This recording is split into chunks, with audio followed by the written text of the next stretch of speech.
Un dimanche de novembre 2025, sur le tarmac de l'aéroport international Léon-Mba, le président français Emmanuel Macron foule le sol gabonais. Un déplacement destiné à saluer un pays dont les institutions ont retrouvé, au terme d'une période de transition réussie, leur plein fonctionnement et dont la voix sur la scène internationale résonne à nouveau au premier plan. Ce jour-là, le 23 novembre 2025, au Palais du bord de mer, plusieurs accords stratégiques sont signés. Mais une question légitime se pose pour chaque citoyen. Qu'est-ce que le Gabonais y gagne concrètement?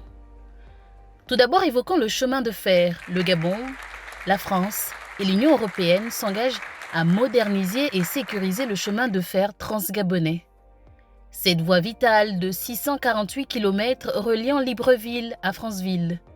L'enjeu est de stabiliser les zones géologiques fragiles, de réhabiliter les infrastructures critiques et d'augmenter la capacité globale du réseau, notamment pour le transport des minerais et des produits forestiers utiles à l'économie du pays. Pour les populations de l'intérieur, cela se traduira par des voyages nettement plus sûrs et une évacuation plus fluide des produits locaux vers les grands centres urbains. Un train qui roule mieux, c'est bien, mais il faut aussi de l'énergie pour propulser le développement du pays.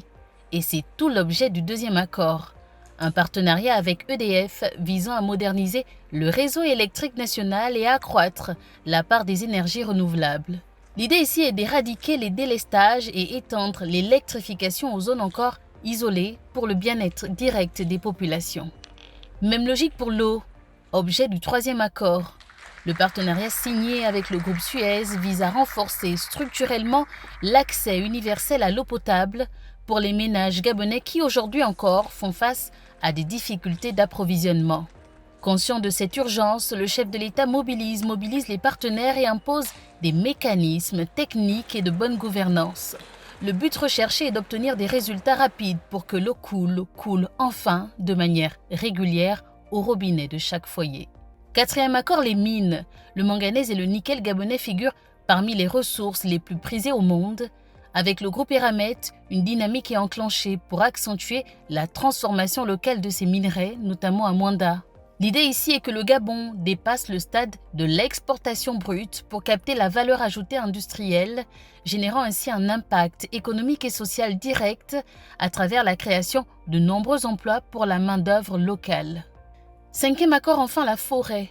Le Gabon se positionne en gardien du bassin du Congo, l'un des plus grands poumons verts de la planète. Au-delà de l'enjeu écologique mondial, ce partenariat doit bénéficier directement aux communautés locales en transformant la conservation en opportunité de financement durable et d'emploi vert. 5 accords donc portés par une même exigence, à savoir que chaque engagement pris à Libreville se traduise de manière concrète et mesurable dans la vie quotidienne des populations gabonaises. Depuis novembre dernier, le suivi sur le terrain ne s'est pas relâché. Le président de la République et l'ambassadeur de France au Gabon se sont réunis à plusieurs reprises pour évaluer ensemble l'état d'avancement de chaque dossier. Ces séances de travail ont acté sur la mise en place d'un comité mixte paritaire associant des experts des deux pays afin de doter chaque entité d'un calendrier d'exécution strict et accéléré. Cette rigueur dans le suivi a minutieusement préparé la suite, notamment la visite d'État du président Brice Clotaire Oligui Nguema à Paris prévue au cours de ce mois de juillet.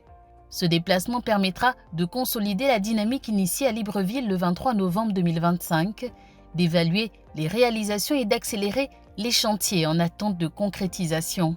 Le chemin de fer, l'énergie, l'eau potable, la transformation minière, la gestion forestière, dans cette optique, chacun de ces actes touche directement à la relance économique, au quotidien des familles et à l'avenir d'une jeunesse, une jeunesse qui exige désormais des résultats tangibles plutôt que des promesses. Ces partenariats renouvelés avec la France s'inscrivent désormais dans une approche pragmatique. Il est revisé, équilibré et fondé sur le strict principe d'intérêt partagé. Pour Libreville, cette coopération n'est pas exclusive. Le Gabon continue en parallèle de diversifier ses alliances sur le continent africain et au-delà, guidé par une boussole unique, servir prioritairement les intérêts souverains du Gabon et des Gabonais.